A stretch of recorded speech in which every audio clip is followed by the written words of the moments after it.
오늘 하나님께서 우리에게 주시는 말씀은 데살로니가전서 5장 23절과 24절 말씀입니다. 데살로니가전서 5장 23절, 24절 하나님 우리에게 주신 말씀을 우리 한 목소리로 함께 읽겠습니다.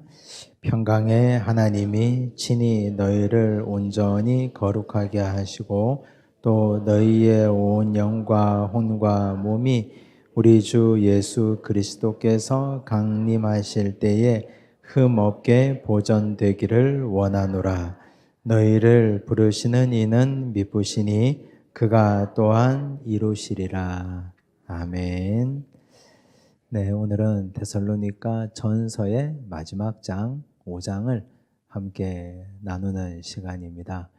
데살로니가 전후서가 5장과 3장에서 총 8장으로 구성되어 있는데 우리가 지금까지 공부한 바에 의하면 데살로니가 전후서 말씀의 주제는 성도 한 사람 한 사람, 각 사람을 교회라고 하셨습니다. 교회는 한 사람 한 사람으로서도 교회지만 우리 한 사람 한 사람이 서로 연결되고 결합되어 있다고 하셨습니다. 그래서 우리는 머물러 있지 않고 끊임없이 지속적으로 성장해 나가야 되는데 그 성장을 멈추면 곤란하다고 했습니다. 어디까지 성장해 나가야 하느냐? 하나님이 우리를 기뻐하시는 데까지, 하나님을 기쁘시게 하는 데까지 성장하라 하셨고, 그 두 가지 방향으로 첫째는 우리의 거룩이라고 했습니다. 음란에 물들지 않고 거룩한 생활을 하는 것. 그리고 두 번째는 형제 사랑이라고 말씀하셨습니다. 그리고 4장 뒤쪽에 보면 종말, 재림에 대한 말씀을 하셨고, 오늘 5장도 역시 주의 날이 이르는 것, 즉 재림에 대한 말씀을 하고 시작합니다. 재림에 대한 주제는 상당히 중요한데, 왜냐하면 그 당시 초대교회 성도들에게는 임박한 종말 사상이 있다고 했습니다. 왜냐하면 예수님께서 승천하시는 걸 본 사람들이 많았기 때문에 그렇습니다. 예수님께서 승천하실 때 곁에 계셨던 천사들이 너희가 본 모습 그대로 다시 오시리라 하셨지 않습니까? 그러니 그날이 당장 내일 올지, 당장 다음 주에 올지 잘 모르기 때문에 이분들은 항상 임박한 종말 사상, 곧 오실 것이다. 곧 오실 것이라는 것까지는 좋은데 곧 오시기 때문에 아무것도 하지 않습니다. 일도 하지 않고 그냥 드러누워 있거나 혹은 교회만 와 있거나 이제 그런 얘기를 지금 교회 안의 문제로 꼽고 있습니다. 그래서 그걸 우리가 어떻게 극복하고 건강한 종말 사상을 어떻게 가져갈 것인지에 대해서 오늘 5장이 말씀합니다. 주의 날입니다. 첫 번째 질문. 바울은 재림의 시기에 대해서 어떻게 교훈합니까? 1절에 보니까 형제들아 때와 시기에 관하여는 너희에게 쓸 것이 없음은, 여기서 특정하고 있는 때와 시기는 예수님이 재림하시는 때와 시기입니다. 예수께서 다시 오실 재림의 때와 시기에 대해서 너희에게 쓸 것이 없다. 그럼 이 말은 너희가 다 알고 있다. 너희가 너무 잘 알고 있다는 뜻 아니겠습니까? 2절에 보니까 주의 날이 밤에 도둑같이 이를 줄을 너희 자신이 자세히 알기 때문이다. 주의 날이 어떻게 임한다고요? 도둑같이. 도둑이 우리에게 연락해서 내가 당신 집에 언제 몇 월 며칠 몇 시 몇 분에 방문하겠습니다 라고 말한다면 이는 도둑이 아니고 손님이겠죠. 도둑은 예고하거나 갈 때를 알리거나 그러고 가지 않습니다. 도둑은 예고 없이 찾아가는 겁니다. 그래서 주의 날이 밤에 도둑같이 온다 이 말은 갑자기 부지불식간에 불시에 온다는 뜻입니다. 3절에 보니까 그들이 평안하다 안전하다 할 그때에, 그들이라는 말은 이 문맥상 보면 불신자들을 얘기합니다. 하나님의 은혜 아래 있지 않는 자들, 믿지 않는 자들, 믿음이 없는 자들은 안전하다고 말합니다. 그리고 평안하다고 말합니다. 예수님께서 재림하지 않을 거야. 걱정하지 마. 안전해. 편안해. 그냥 걱정하지 말고 머물러 있어라고 말하는 사람들. 그런데 임신한 여자에게 해산의 고통이 이름과 같이 멸망이 갑자기 그들에게 이르리니 결코 피하지 못하리라.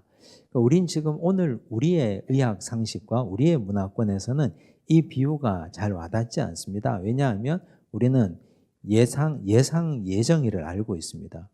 애가 언제 나오는지 날짜를 다 알고 있고 그 날짜에 맞춰 가지고 제왕절개에서 애를 끄집어내기도 합니다. 그런데 과거에는 그런 게 없으니까 임신한 여자가 해산하는 건 확실한데 진통이 언제 올지, 언제 산파를 집에 불러다가 애를 낳아야 될지 그걸 모르니까 지금 이렇게 말하는 것 아니겠습니까? 그런데 그때는 반드시 온다. 배가 불러오면 그때가 가까이 오는데 그때는 반드시 오고 한밤중에 찾아올 수도 있고 갑작스럽게 찾아올 수도 있다. 예수님의 재림이 이와 같다고 했습니다. 마태복음 말씀을 보면 이런 말씀이 있죠.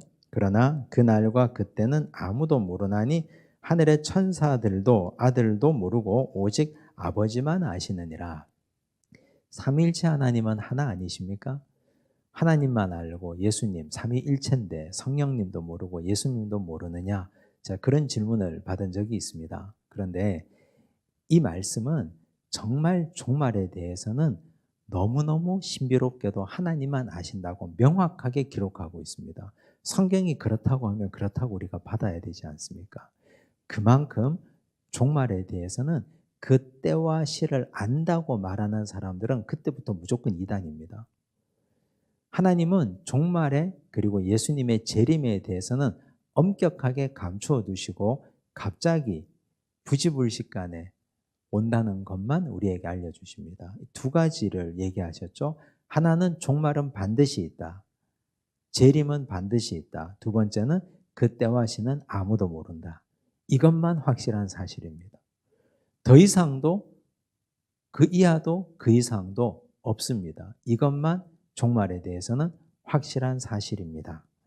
자, 근데 우리는 믿음이 있는 사람들 아닙니까? 믿음이 없는 사람들은 걱정하지 마, 안전해, 편안해 라고 말하지만 믿음이 있는 사람들은 그러면 종말을 어떻게 준비해야 되느냐? 이 준비하는 자의 자세를 설명해 줍니다. 4절에 보니까 형제들아 너희는 어둠에 있지 아니하매 그날이 도둑같이 너희에게 임하지 못하리니. 아까는 도둑같이 임한다고 해놓고서는 이제는 또 도둑같이 임하지 못한다 합니다. 무슨 뜻이냐 하면 믿음 안에 있는 사람에게는 하나의 중요한 사인을 주겠다는 얘기입니다. 이걸 견디고 이때를 알아챌 수 있는 한 가지 중요한 힌트를 주마라는 뜻입니다. 근데 그 힌트가 아주 중요한 것 같아 보이는데 다 알고 있는 겁니다, 우리가. 너무너무 잘 알고 있는 거예요. 그게 뭐냐 하면 6절에 보면 그러므로 우리는 다른 이들과 같이, 다른 이들은 누구예요? 믿음이 없는 자들, 불신자들, 그들과 같이 자지 말고 오직 깨어 정신을 차릴지라. 깨어 정신 차리라. 그게 답이에요. 깨어 정신 차리라. 어떤 시기를 설명해 주지 않았습니다. 어떤 특정한 징조를 말씀하지도 않았습니다. 믿음이 있는 사람들은 자지 말고 깨어 정신 차리라. 이것만 말씀하셨습니다. 여기 정신 차리다. 헬라어로 네포라는 말을 썼는데 금조하다, 술 취하지 않다라는 뜻입니다. 그리고 분별력을 가지다라는 뜻입니다. 술 취하는 것, 대표적으로 우리가 술 취하는 것을 얘기했는데 술 취하면 분별력이 없어지죠. 판단력이 사라집니다. 그러니까 제어를 못하니까 해서 되는 말, 해서 안 되는 말, 해도 되는 행동, 해서는 안 되는 행동들을 마구 그냥 다 해버리지 않습니까? 말이나 행동이나. 그러니 종말의 때를 살아가는 사람은 정신을 차려야 되는데 그 어떤 것에서도 취해 있으면 안 된다. 분별력을 가지고 정신 차리고 살아야 된다는 뜻입니다. 여러분, 대표적으로 술을 얘기했거든요. 그런데 사람들은 상당 부분 중독되어 사는 사람들이 많습니다.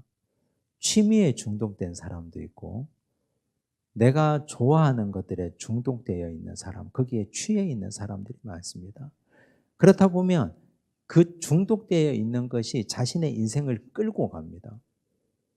거기에 중독되어 있으니까, 거기에 취해 있으니까 분별하지 못하고 항상 나의 시간표는 그 취미, 내가 좋아하는 것, 거기에 항상 맞춰져 있습니다. 그게 자기 인생의 준거가 됩니다. 그건 대단히 위험한 거죠. 정신 못 차리고 있는 겁니다. 우리가 신앙생활을 할 때도 그래요. 어떤 분들은 내가 좋아하는 봉사에 중독되어 있는 분들도 많습니다. 중독이라고 표현해서 좀 그런데, 이를테면 내가 뭐 노래를 좀 좋아하고 노래를 잘한다. 그러면 어떤 분은 교회 나오는 게 아니고 찬양대 다니시는 분들이 계셔요. 교회 오셔야 되는데, 예배 드리러 오셔야 되는데. 어떤 분은 또 뭐 다른 거 봉사하시는 분들이 있잖아요. 근데 그 봉사를 위해서 교회 오시는 분들이 많으셔요. 근데 그건 하다가도 그만둘 수 있는 것 아닙니까? 하다가도 그만두고 하나님께서 다른 데 가라고 하면 다른 데도 가고 그러는 거지. 그거 하지 마라 그러면 마치 나의 목숨을 빼앗는 것처럼 그런 게 어디 있습니까? 그런 게. 그 중독에 가까운 거죠, 그건. 그래서 취하는 건 대단히 위험하다. 취미에 취하건 술에 취하건 기타 등등에 취하다 보면 종말의 때를 제대로 살아내지 못합니다. 자, 이런 사람들이 있습니다. 흔적만 가지고 있는 사람, 신앙의 흔적만 가지고 있는 사람. 대표적인 사람이 아브라함의 조카 롯인데요. 창세기 19장 2절과 3절을 한번 보십시오. 롯의 모습이 어떤지. 이 천사들이 롯을 방문했을 때예요. 이르되 내 주여 주여라고 하는 건 천사를 부르는 말입니다. 롯이 한 말이에요. 돌이켜 종의 집으로 들어와 발을 씻고 주무시고 일찍이 일어나 갈 길을 가소서. 그들이 이르되, 천사가 말합니다. 아니라 우리가 거리에서 밤을 새우리라. 이렇게 하니까 롯이 간청합니다. 그제서야 돌이켜 그 집으로 들어오는지라. 롯이 그들을 위하여 식탁을 베풀고, 잘 보세요. 누가 식탁을 베풀었어요? 롯이. 롯의 아내가 없어요. 롯의 두 딸들도 집에 없어요. 무교병을 구우니 그들이 먹으니라. 집에 있는 게 없으니까. 롯의 집에, 이 밤이잖아요, 지금. 한밤중이에요. 소돔 땅에 살고 있는 롯의 가정입니다. 근데 롯의 아내도 없고 두 딸들도 남자친구 만나러 갔고 아무도 없어요. 근데 그 집에 롯 한 사람만 있는데 롯은 신앙의 흔적을 가지고 있는 사람이에요. 아브라함과 오랫동안 살았잖아요. 하나님이 아브라함을 부르셨을 때 같이 떠났던 사람 아닙니까? 과거에 옛 기억은 있는 사람들이에요. 경건의 모양은 가지고 있는 사람입니다. 그래서 나그네를 어떻게 대접해야 된다는 건 알고 있는 사람이에요. 경건의 모양이 있으니까. 그래서 천사들을 모셔가지고 자기 집에 모셔서 대접하려니까 있어야지. 아무것도 없는데 부인도 없고 딸들도 없고 뭐 하겠어요, 남자가. 집에 있는 무교병 구워가지고 아무 맛도 없는 거 그거 구워서 대접한 거예요. 그런데 그 전장에 우리가 알잖아요. 아브라함과 사라가 하나님과 천사들을 어떻게 섬겼는지. 급히 송아지를 잡고 떡을 굽고 아브라함과 사라와 종들이 혼연일체가 되어서 열심히 천사들을 대접하잖아요. 경건의 모양도 있고 형식도 있고 내용도 있는 사람들이었습니다. 그런데 하나님은 아브라함의 중보기도를 들으시고 롯이 살고 있는 소돔 땅에 천사들을 보내셔서 멸망 중에 그들을 이끌어냅니다. 그런데 이끌어내는데 롯이 그 이야기를 듣고 사위될 사람들한테 얘기하니까 사위들이 어떻게 했다고요? 농담으로 여겼다 그랬어요. 그런데 롯도 문제가 많아요. 창세기 19장 14절 15절 보시면 이렇게 얘기되죠. 15절 16절. 동틀 때에 천사가 롯을 재촉하여 이르되, 이제 가자고 합니다. 일어나 여기 있는 내 아내와 두 딸을 이끌어내라. 이 성이 죄악 중에 함께 멸망할까 하노라 그랬어요. 그러나 롯이 지체합니다. 지체했어요. 여기 머물고 싶은 거예요. 그러니 그 사람들이 롯의 손과 그 아내의 손과 두 딸의 손을 잡아 인도하여 성 밖에 두니 여호와께서 그에게 자비를 더하심이었더라. 롯을 보면 어떤 느낌이 드세요? 흔적만 남아있는 사람이에요. 흔적만. 어렴풋한 흔적은 있는데 어디에 취해 있습니까? 소돔성에 취해 있는 사람이에요.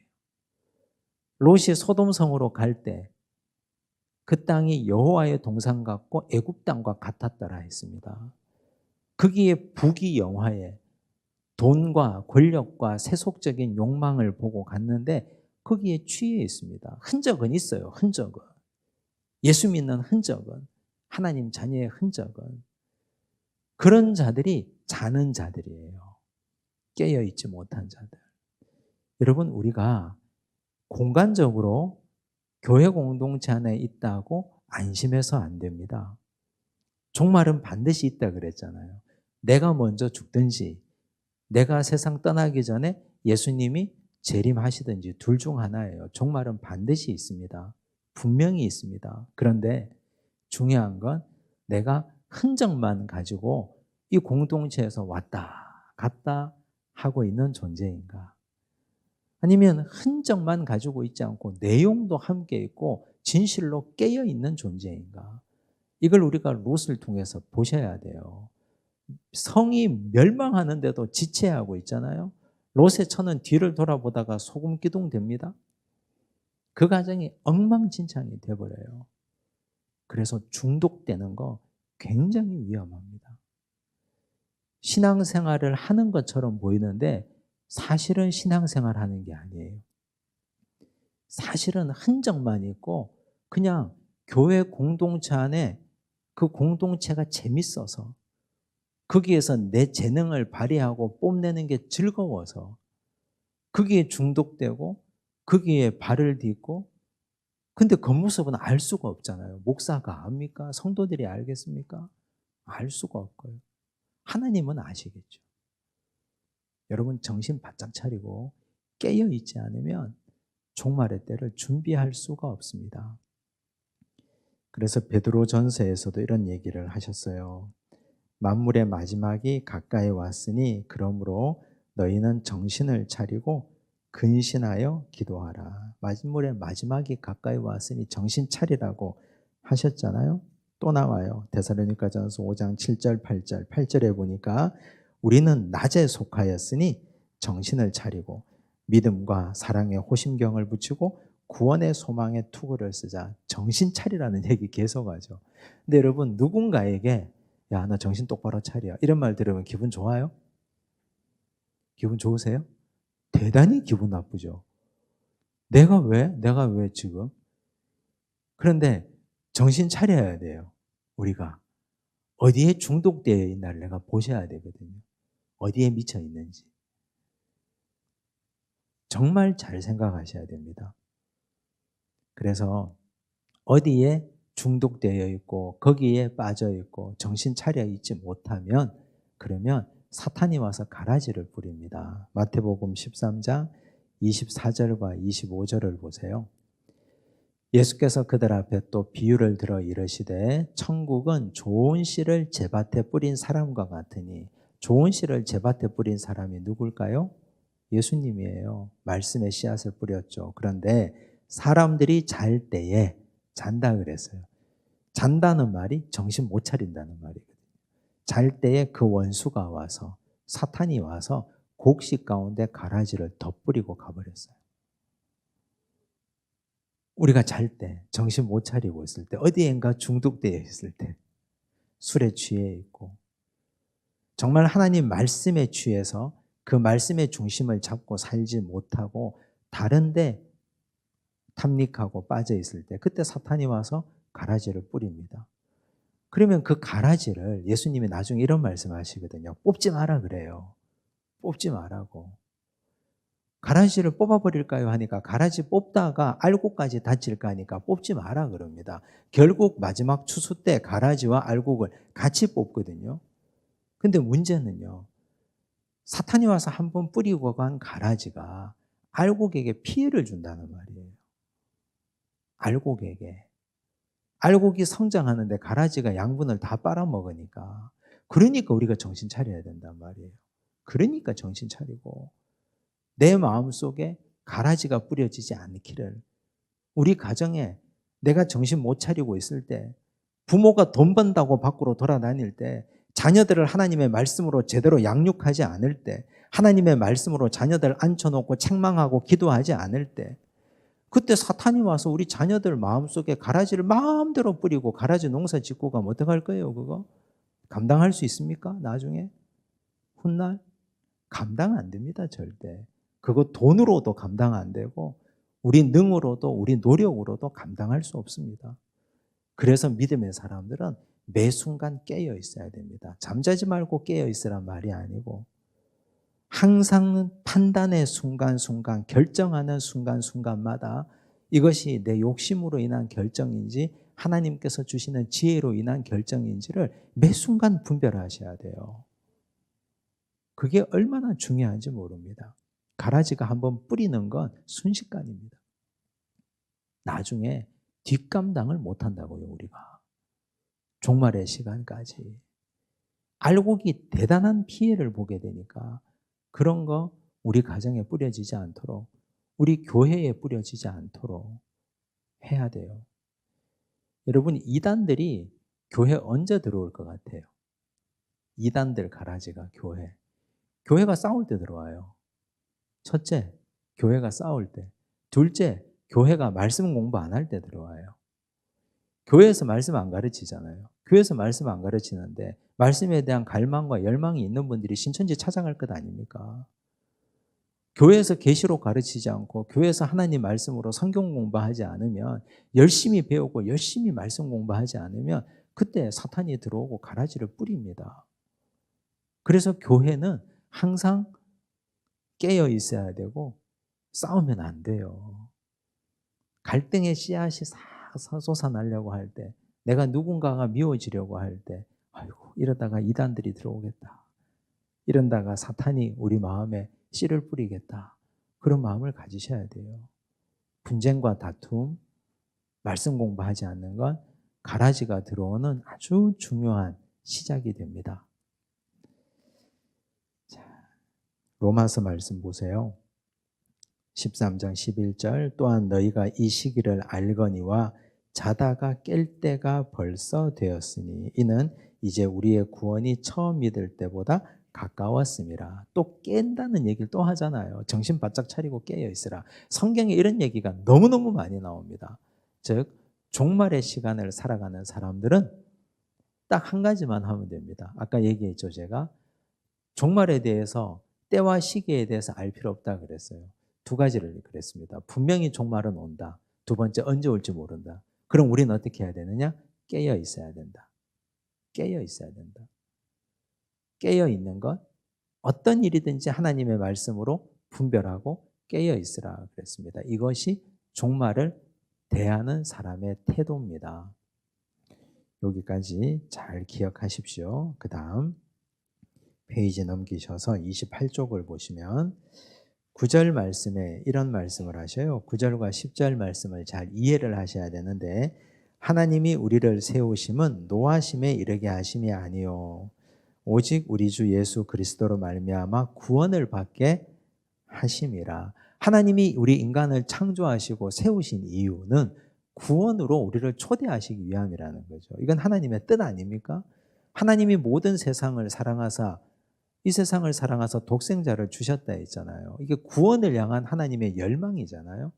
자, 그러면 10절, 예수께서 우리를 위하여 죽으사 우리로 하여금 깨어 있든지 자든지, 즉 깨어 있든지 자든지, 여기서 잔다는 말은 죽음을 얘기해요. 죽었다는 말, 영적으로 어두워졌다는 말이 아니고, 깨어 있든지 말은 살아 있든지, 즉 살든지 죽든지 자기와 함께 살게 하려 하셨느니라, 이런 뜻이에요. 즉 우리는 종말을 걱정하는 사람들이 있거든요. 죽을 때 겁날 것 같아. 숨 넘어갈 때 어떤 느낌일까? 어떤 느낌일 것 같아요? 편안할 것 같아요? 겁날 것 같아요? 죽음의 문턱을 넘어갈 때 안 돼, 나는 못 가, 뭐 이럴 것 같아요? 어떤 느낌일 것 같아요? 그런 분들에게 주시는 평안의 말씀이에요. 깨어 있든지 자든지, 즉 살든지 죽든지 뭐라고 하셨어요? 자기와 함께 살게 하려 하셨느니라. 예수께서 우리가 살아있든지 죽어있든지 성도들은 주님과 함께 사는 존재예요. 그래서 성도에게는 죽음이란 애초에 존재하지 않습니다. 성도에게는 죽음이라는 것이 그 증거를 예수님의 말씀을 통해서 우리가 보는데 마태복음 22장 31절과 32절 보시면 죽은 자의 부활을 논할진대 하나님이 너희에게 말씀하신 바 예수님이 하신 말씀이거든요. 나는 아브라함의 하나님이요 이삭의 하나님이요 야곱의 하나님이로라 하신 것을 읽어보지 못하였느냐. 여기서요 아브라함의 하나님이요 이삭의 하나님이요 야곱의 하나님이요 할 때 이걸 다 현재형으로 썼어요. 과거형이 아니에요. 사실 아브라함과 이삭과 야곱은 다 죽어서 천국 가 있는 자들 아닙니까? 죽은 자들 아닙니까? 그러면 하나님 이렇게 말씀하셔야 돼요. 나는 한때 아브라함의 하나님이었고 이삭의 하나님이었다가 야곱의 하나님이었지 않느냐 이렇게 말해야 말이 돼요. 시제가. 근데 하나님이 이걸 다 현재로 썼다니까요. 예수님이 문법을 몰라서 그렇게 쓰신 게 아니고 하나님이 하신 말씀을 인용하면서 이렇게 말씀을 하셨다고요. 그리고 하나님이 모세에게 나타나셔서 말씀하셨을 때 이 말씀 하셨잖아요. 나는 아브라함의 하나님이요 이삭의 하나님이요 야곱의 하나님이다 말씀하셨잖아요. 그때도 하나님이 현재로 말씀하셨거든요. 그러면 그 말이 뭐예요? 하나님은 죽은 자의 하나님이 아니요 살아있는 자의 하나님이시니라 하시니 하나님 앞에서는 아브라함과 이삭과 야곱이 죽지 않고 살아있다는 말이에요. 하나님 앞에서는. 사람들이 볼 때는 죽었죠. 왜? 더 이상 말하지 못하니까. 사람들이 볼 때는 죽어가지고 떠매가지고 장례 지냈잖아요. 그러니 죽은 자예요. 그런데 하나님 앞에서는 장소를 옮긴 거예요. 공간을 옮긴 거예요. 어디에서? 이 땅에서 천국으로. 그래서 하나님 앞에는 산자들이라니까요. 이분들이. 지금도 살아있고 과거에도 살아 계셨고 이 땅에서 사느냐 천국에서 사느냐가 문제지. 그래서 우리가 성도된 자의 특권은 죽지 않습니다. 옮겨갈 뿐이지. 그래서 성도의 죽음은 헤어짐의 슬픔은 있어요. 그런데 가슴이 미어지는 애간장이 끊어지는 아픔은 아니에요. 왜냐하면 먼저가 계세요. 제가 갈게요 이거지. 그래서 성도의 죽음은 삶 이후에 또 다른 삶이에요.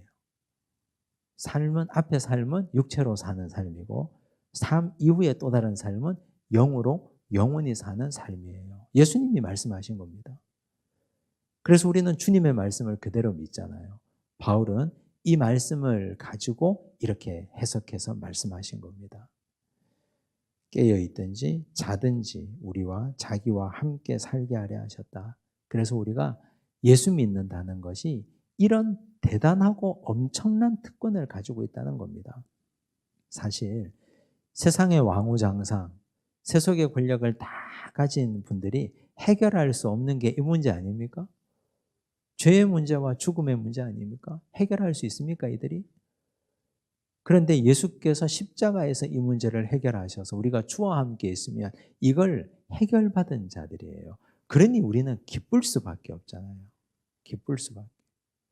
종말에 대해서 이걸로 정리하는 겁니다. 바울이. 자, 바울이 종말에 대해서 이 교회가 설왕설래하고 있으니까 종말은 반드시 온다. 그런데 언제 올지 모른다 그랬죠. 그러면 너희는 어떻게 해야 된다? 깨어 있으라. 깨어 있는 너희는 지금 숨이 붙어 있든지 아니면 죽어서 세상을 떠나든지 다 그리스도와 살아있는 자들이다. 왜? 하나님은 산자의 하나님이시니까. 이거예요. 그래서 여기에 대해서 바울이 깔끔하게 정리해 줬습니다. 여러분 앞으로 종말에 대해서 내 죽음에 대한 이상한 생각이나 불안감이 드신다면 이 말씀을 또 읽고 또 읽어서 확신을 가져야 돼요. 여기에 대해서는. 이건 우리가 확신을 가져야 됩니다. 의심하지 말고. 이 확신 안에 거해야 이 세상의 삶이 가치 있고 이 세상을 떠나도 떠나는 죽음과 헤어짐에 대해서 너무 고통스럽지 않아요. 그 다음 이제 삶을 얘기합니다. 그리스도와 함께 사는 성도들은 어떤 삶을 살아야 합니까? 바울은 항상 성도들의 삶을 이야기할 때요, 두 가지 방향에서 얘기합니다. 하나는 성도들 사이의 관계를 얘기하고 하나는 하나님과 성도들의 관계를 얘기해요. 여기서도 마찬가지예요. 바울은 아주 조직적이고 치밀한 사람이어서 이것만 얘기하지 않고 수평만 얘기하지 않고 수직적인 것도 또 얘기했습니다. 볼까요? 성도들의 삶 11절 그러므로 피차 권면하고 이제 우리는 죽어서 천국을 보장받은 존재 아닙니까? 그러니 이제 이 땅을 어떻게 살아야 되냐? 피차 권면하고 서로 덕을 세우기를 너희가 하는 것 같이 하라. 지금 너희 잘하고 있잖아. 여기 피차라는 말, 서로라는 말이 중요한데요. 누구의 피차를 말하느냐, 누구의 서로를 얘기하느냐가 그 다음에 나와요. 형제들아 우리가 너희에게 구하노니 그랬어요. 12절 13절 말씀이 아주 중요한데요. 여러분 교회 안에서요 갈등이 여러 유형의 갈등이 있거든요. 그런데 어떤 한 유형의 갈등, 많은 유형의 갈등은 교회에서 중직들 있잖아요. 즉 목회자, 교회 장로님들, 권사님들, 또 집사님들, 오래 신앙생활 하셨던 어른 그룹에 속하는 분들과 또 성도들, 조금 연소한 분들 사이의 갈등이 교회 안의 갈등 중에 굉장히 많습니다. 그런데 그 갈등을 해소하는 방식을 설명하고 있어요. 그리고 그런 갈등이 아예 일어나지 않는 방식을 설명하고 있습니다. 그래서 여기 피차라는 말, 서로라는 말은 바울이 정말 말하고 싶은 건 교회의 리더십들과 그 리더십에 순종하는 사람들 사이를 피차라고 말했습니다. 볼게요. 12절 형제들아 우리가 너희에게 구하노니 너희 가운데서 즉 성도들 가운데서 수고하고 주 안에서 너희를 다스리며 권하는 자들 세 가지 얘기했습니다. 수고하고 다스리며 권한다. 누굽니까? 더 많이 수고하는 사람들, 더 앞에 나가서 다스리는 사람들, 또 권하는 사람들, 책망을 포함하는 말이거든요. 누굽니까? 목회자, 장로님들 아닙니까? 교회 중직들. 자, 그러면 이게 중직들이 해야 될 세 가지 역할을 얘기하고 있는 거예요. 세 가지 역할. 중직들은 뭘 해야 된다고요? 첫째, 수고를 해야 돼요. 수고. 바울의 용어에서 우리가 1장에서 봤죠. 수고 앞에 붙어 있는 명사가 뭐예요? 사랑의 수고라 그랬습니다. 믿음의 역사와 사랑의 수고와 소망의 인내를 얘기했습니다. 그러면 중직들은 수고를 해야 돼요. 수고를. 뒷짐지고 돌아다니지 말고 수고해야 된다고요. 권사들이 수고해야 된다고요. 뒷짐지고 돌아다니지 말고. 권사들이 더 열심히 수고하는 걸 보여줘야 돼요. 제가 이렇게 얘기하면 그러겠죠. 목사님, 마음은 없는데 위선 아닙니까? 그러면 권사 때리쳐야 돼요. 마음과 몸이 같이 가서 진짜 수고해야 된다니까요. 정말 수고해야 돼요. 나는 저러면 권사님 못하겠다. 이런 생각이 들 만큼 수고해야 돼요. 수고, 열심히 수고해야 돼요. 장로님들 마찬가지고. 장로님들이 맨날 어디 앉아가지고 대접받고 그게 무슨 장로입니까? 목사가 뭐 맨날 대접받고 어디 줄도 안 서고 맨날 새치기 하고 그게 무슨 목사예요? 수고하고 그런 게 보여줘야 되거든요. 그런 게. 그걸 무슨 연기하라는 게 아니라 목사님, 장로님들, 권사님들이 수고하고 애를 써야 돼요. 그게 중직들이 하는 일이거든요. 수고하려고 세워놨는데 종들이잖아요. 종들. 종들이 수고하는 게 종들 아닙니까? 종들이 대접받으려면 그게 무슨 종입니까? 상전이지. 종은 수고하는 거예요. 근데 그 수고를 어떻게 하라고요? 사랑으로 수고하라고. 사랑의 수고를. 그래서 중직들은 열심히 수고해야 됩니다. 그래서 저러다가 저 장로님 돌아가시겠다 할 정도까지 수고해야 되는 거예요. 두 번째, 주 안에서 너희를 다스리며. 여러분이 다스린다는 말을 우리 이 동양적인 관점에서 생각하시면 안 되고요. 이 다스린다는 말을 원어에서 보면 이렇게 했어요. 앞서간다라고 표현했어요. 앞서간다. 앞서가야 돼요. 우리 예수님께서 그랬잖아요. 목자는 양들에 앞서가거든요. 양들 보고 야 니들 먼저 가봐. 저기에 뭐 있나? 안전하면 내가 갈게. 이게 예수님이 하신 게 아니고 예수님이 항상 앞서가셨거든요.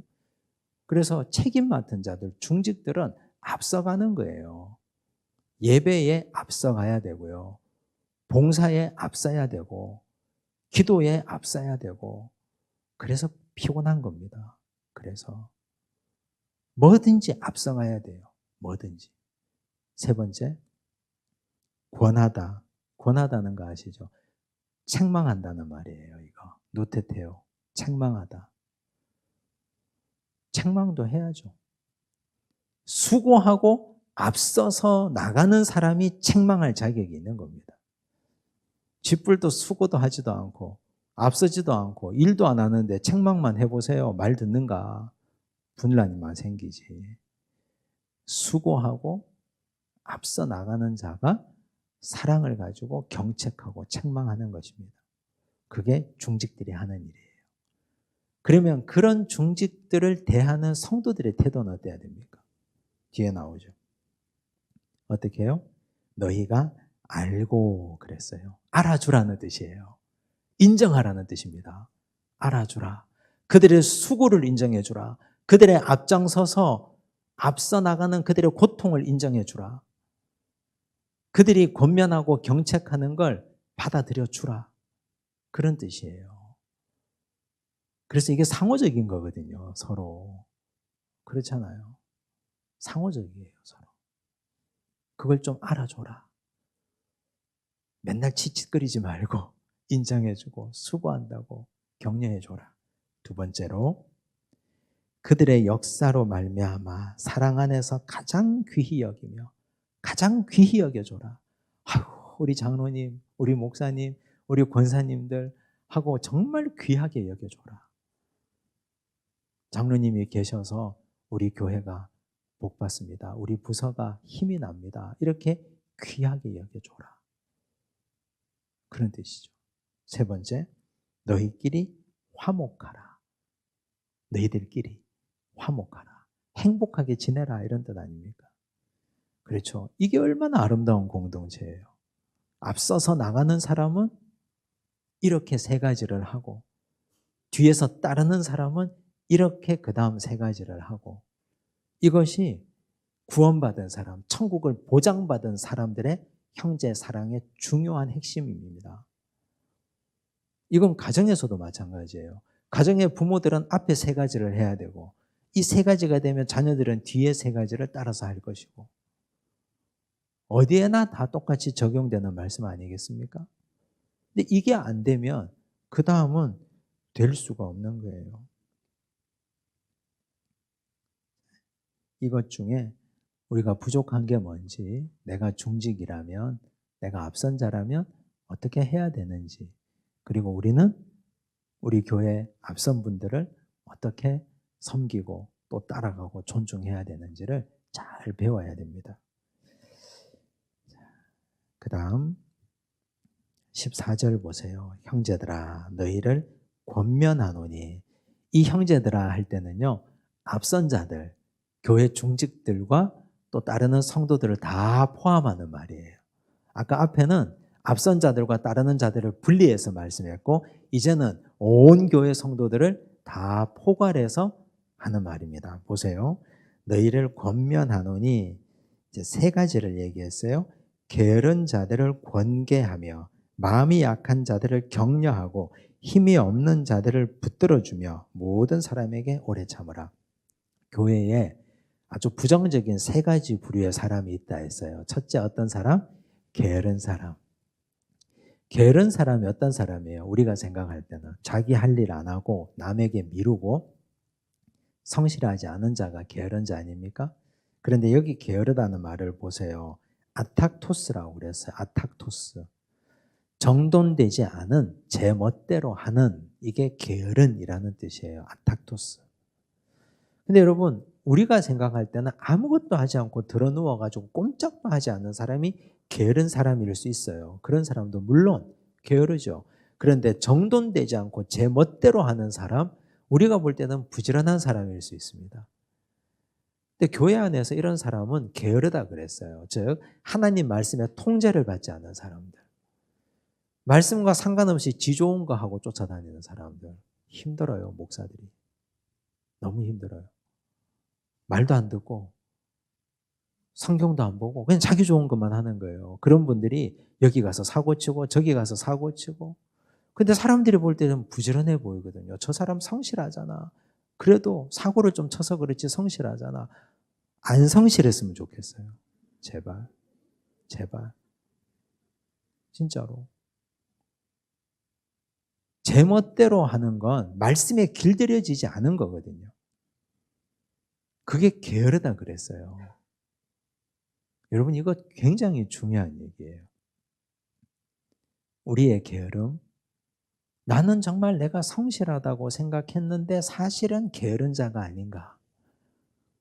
나는 하나님 말씀에 통제되지 않고 하나님 말씀에 순종하지 않고 내가 원하는 것만 내 멋대로 하고 다닌 건 아닌가. 그럼 게으른 거예요. 말씀에 성실해야지. 그래서 그런 자들을 어떻게 하라 그랬어요? 권계하며 훈계하라 그랬습니다. 따끔하게 훈계해야 돼요. 근데 이 훈계는 하는 것도 어렵고 듣는 사람의 태도도 어렵거든요. 근데 성경이 훈계하라고 했기 때문에 해야 돼요. 받아들이든지 받아들이지 않든지 훈계하는 겁니다.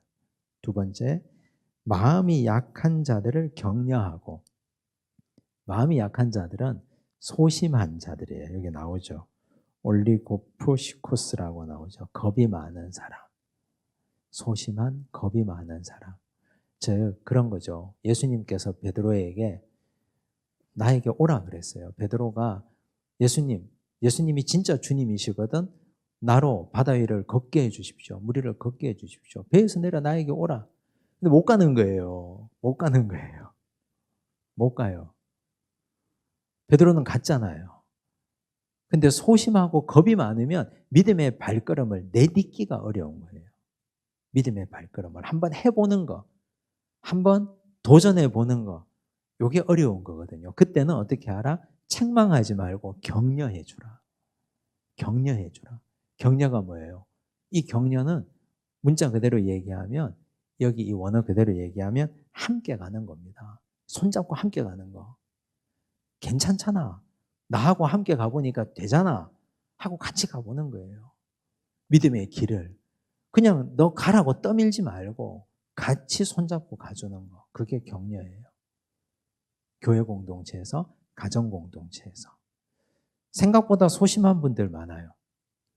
근데 이때는 이렇게 세워서 함께 가는 겁니다. 혼자 가라고 하지 말고. 좌충우돌 하는 사람은 책망하고, 소심해서 앉아있는 사람은 이렇게 세워서 같이 가고. 세 번째, 힘이 없는 자들을 붙들어주며, 힘이 없는 자를 아스테네스, 무기력증에 빠진 사람이죠. 이게 소심한 거하고 다른 거예요. 소심한 사람은 할까 말까 망설임이 있는 사람이고요. 여기 무기력한 사람은 뻗어버린 사람이에요. 번아웃 돼버린 사람. 아무것도 못하는 사람. 그냥. 그런 사람들이 있죠. 주로 어떨 때 이런 현상이 찾아오는가? 아스테네스한 무기력한 현상이 찾아오는가? 정말 믿었던 사람에게 시험 당했을 때, 큰 시험 당했을 때, 사람에게 시험 당했을 때. 그때 또 두 번째는 내가 최선을 다해서 봉사하고 섬기고 했는데, 열심히 했는데, 근데 그게 아무것도 아니라는 게 느껴졌을 때. 이제 이걸 우리가 번아웃이라고 말하잖아요. 영적 탈진이라고 말하죠. 이럴 때를 무기력한 상태가 돼버려요. 그럼 이런 분들은 어떻게 하라고요? 붙들어 주라고 그랬어요. 붙들어 주라고. 무기력에 넘어지지 않게 일시키라고 말 안 했어요. 일시키라고 말한 적 없습니다. 이런 분들은 그냥 붙들고 있으면 돼요. 같이 옆에서 손잡고 붙들어 주면 돼요. 더 이상 무기력에 넘어져서 사탄의 꿰매 빠져서 완전히 자기 인생을 놓아버리지 않게. 그럼 이런 사람들을 붙들어 주는 방법이 여러 가지가 있겠죠. 우리 어떤 여전도에서 어떤 분이 이런 분이 있다 그러면 돌아가며 만나서 커피도 마시고 밥도 먹고 전화해주고 서로 연락하고 붙들어 주는 거예요. 그냥 그의 삶을 붙들어 주는 거예요. 그의 삶을 지탱할 수 있도록 계속 그냥 붙들어 주는 거라고요. 그거 하라고 그랬어요. 근데 야, 사람에게 시험 든 건 사람으로 극복해야 돼. 나와서 일하자. 와서 뭐 열심히 하자.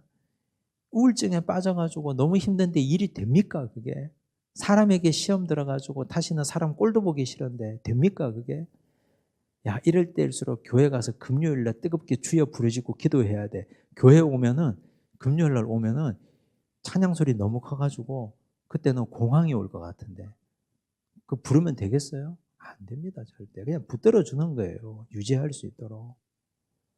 어떤 사람은 책망해야 되고 어떤 사람은 함께 걸어가 줘야 되고 어떤 사람은 붙들고만 있어줘야 되고 이게 지혜거든요.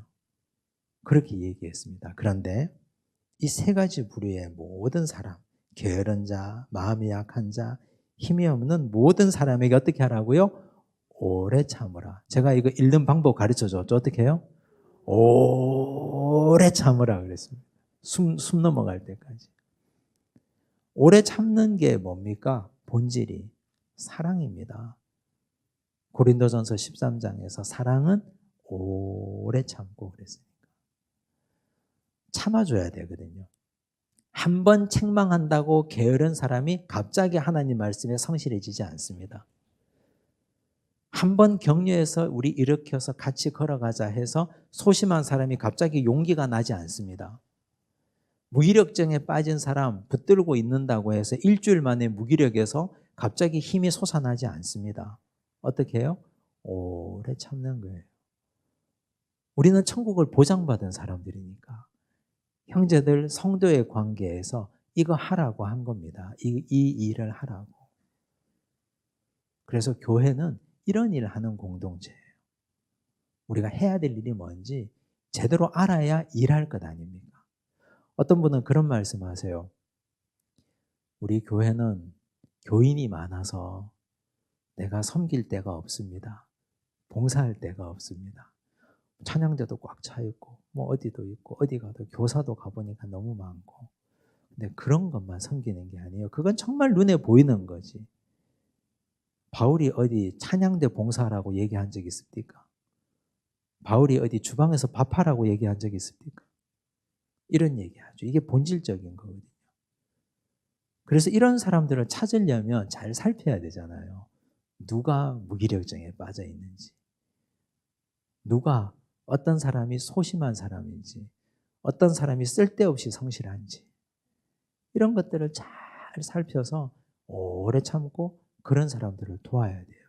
그게 섬김이고 그게 정말 중요한 봉사입니다.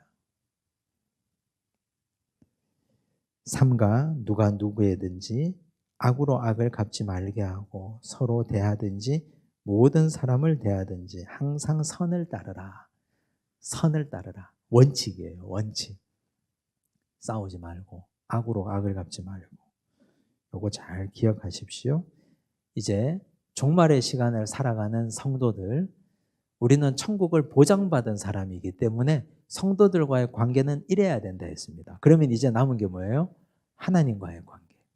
잘하는 말씀이 나옵니다. 볼까요? 데살로니가전서 5장 16절과 18절 항상 기뻐하라 쉬지 말고 기도하라 범사에 감사하라 이것이 그리스도 예수 안에서 너희를 향하신 하나님의 뜻이니라. 천국을 보장받은 성도는 세 가지를 해야 되는데요. 나오죠. 기뻐하고 기도하고 감사하고. 근데 기뻐하는 걸 항상 기뻐하라 그랬어요. 요 주석을 제가 밑에 달아놓은 겁니다. 빌립보서 4장 4절을 보면요. 항상 기뻐하는 걸 이렇게 설명했습니다. 주 안에서 항상 기뻐하라. 내가 다시 말하노니 기뻐하라. 여러분, 항상 기뻐하라고 말하면 당장 탁 튀어나오는 말이 뭔지 아세요? 저한테 질문하는 거. 기뻐할 일이 없는데요? 목사님? 기뻐할 일이 있어야 기뻐하죠. 제가 돈이 많기를 합니까? 제가 건강하기를 합니까? 자식들이 잘 돼 있기를 합니까? 제가 기뻐할 게 뭐가 있다고 항상 기뻐하라고 합니까? 택도 없는 소리 하지 말라고 막 그런 얘기 쏘아붙이는 얘기 많이 들었어요.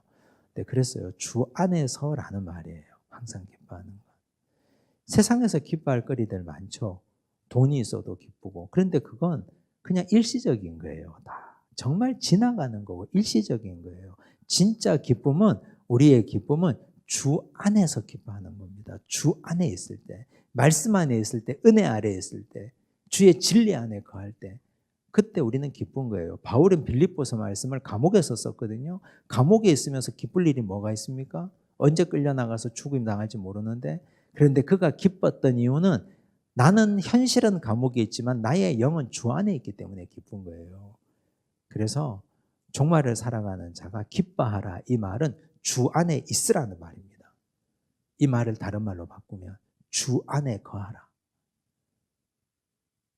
기뻐할 거리들 찾아다니지 마라. 내가 기뻐할 거리가 돈이라서 돈 번다고 그거 목매고 거기 쫓아다니지 마라.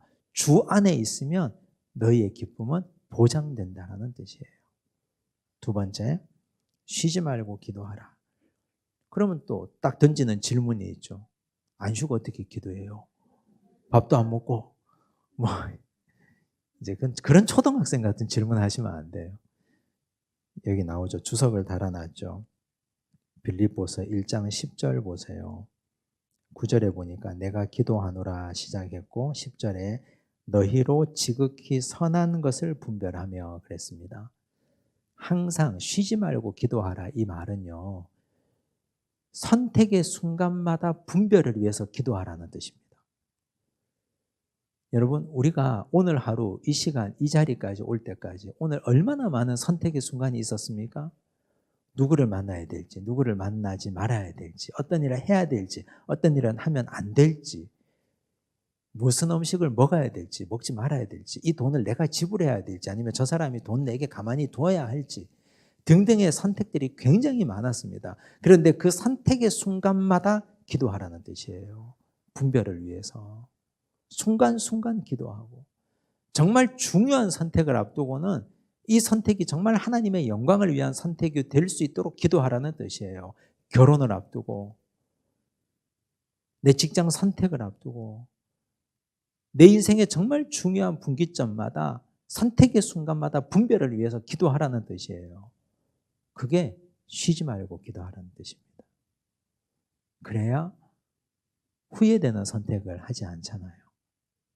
지극히 선한 것을 기도하면 하나님이 알려주시거든요. 세 번째, 범사에 감사하라.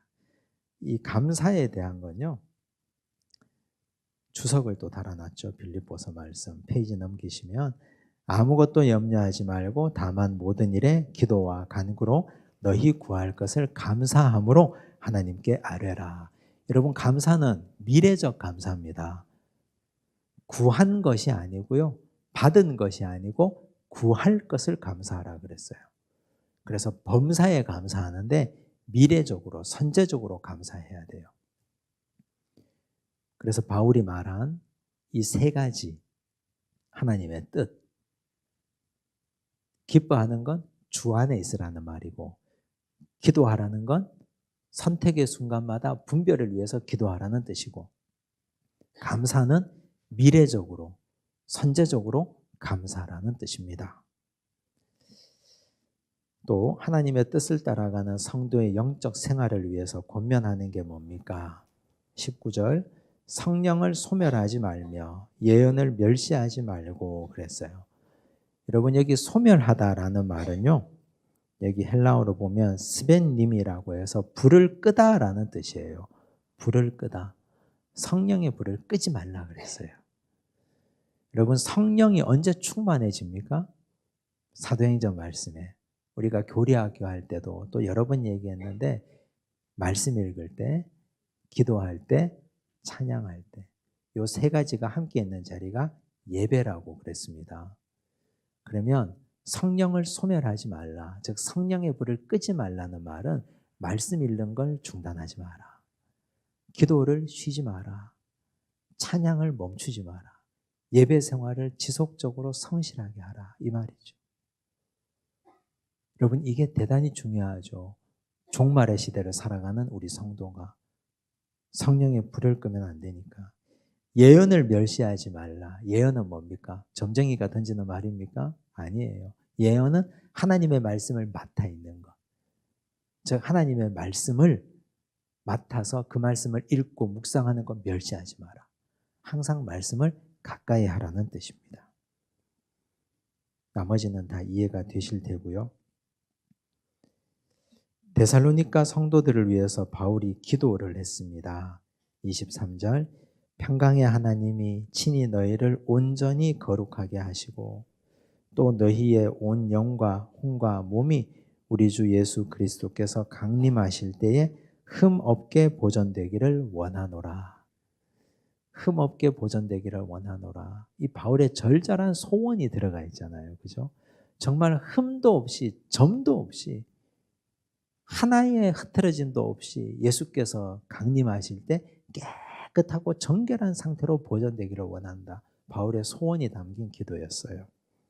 너희를 부르시는 이는 미쁘시니, 미쁘시니가 뭐예요?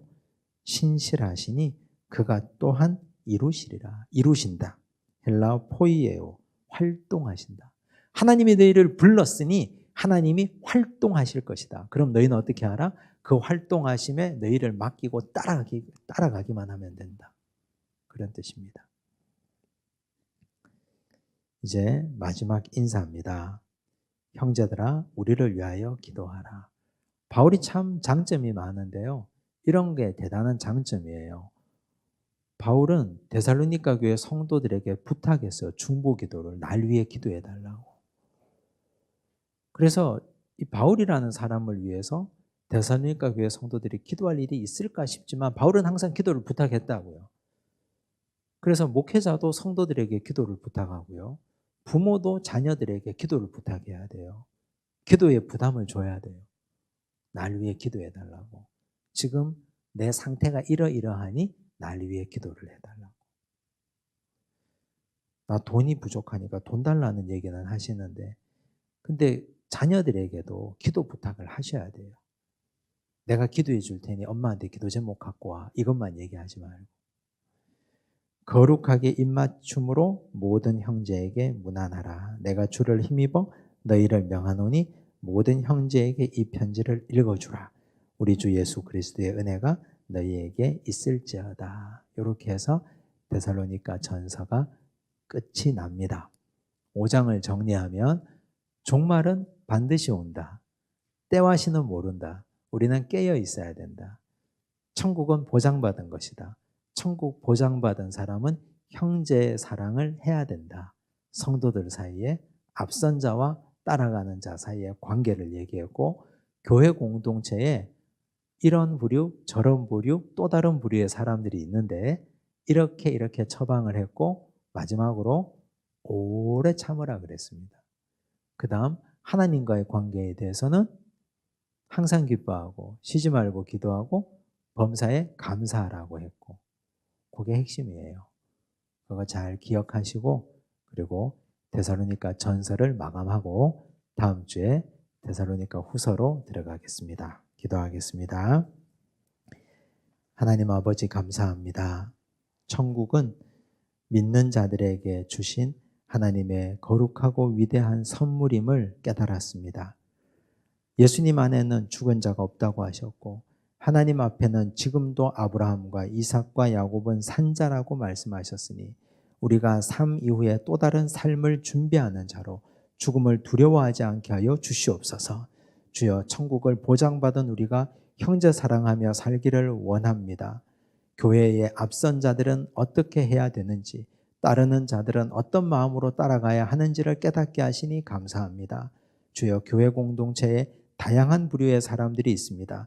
그들을 오래 참게 하여 주시옵소서. 하나님의 뜻, 우리가 그 뜻을 이루며 살도록 도우시고 종말을 살아가는 사람이 항상 기뻐하며 쉬지 말고 기도하며 범사에 감사하는 자로 서게 하여 주시옵소서. 모든 말씀 예수님 이름으로 기도드리옵나이다. 아멘.